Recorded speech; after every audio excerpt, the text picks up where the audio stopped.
Susie and I'm the choreographer. I'm Simon, I'm playing JP upon Finch in How to Succeed in Business Without Really Trying.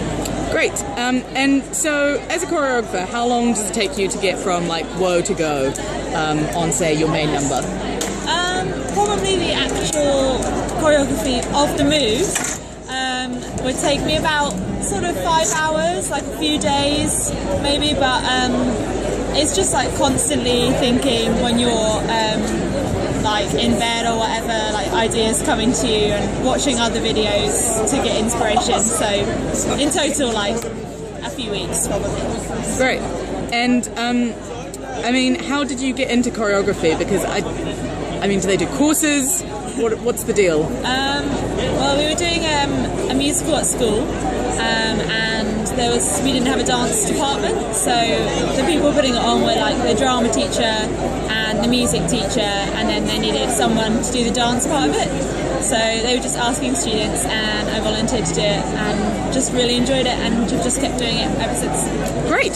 So, Simon, you're playing the main role, which has also been done recently by Daniel Radcliffe and Darren Criss, who are some pretty big names. So, Matthew Broderick. Yeah. So, I mean, how's the pressure? It's all right. I think I approach things very differently than they do. I'm more of a singer. They are more from an acting background. So yeah. I think we're very different Finches. They're small guys. I'm very tall. So if you come along, don't expect Daniel Radcliffe or Darren Criss. Yeah. And so, I mean, in terms of coming from a classical singing background, what's your kind of approach to a scene? Do you go for the song first, try to show off your voice? I mean... Yeah, so I think that I'm probably, a lot more likely to impress someone with how I sing rather than how I act or how I dance. So for me, that kind of takes priority. Watching a Darren Criss interview, I know he's big into, it's the acting before the singing. So that's how I approach a scene. And then I'll start with that, get that nailed, and then work on the acting, I think. Great.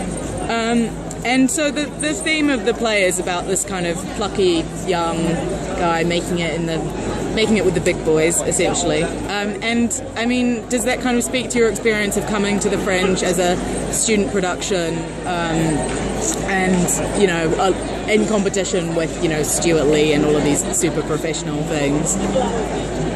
I don't think so, because everyone knows that there's a lot of student productions on. There's so many of them. But it's still really nice to see it doing well and sort of getting its name out for itself. Yeah, we're just kind of one of many. I think the best we can do is just hope that people are receptive to it, and they have been so far. And just keep going. We know our strengths, we'll play to them. And I don't think people have been disappointed so far. Great.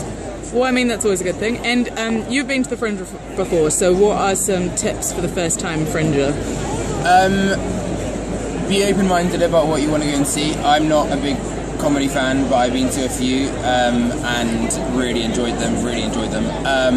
And also, don't walk down the mile if you don't want to get flyed. It's really annoying for the kids that are trying to fly her. Yeah, okay, good call.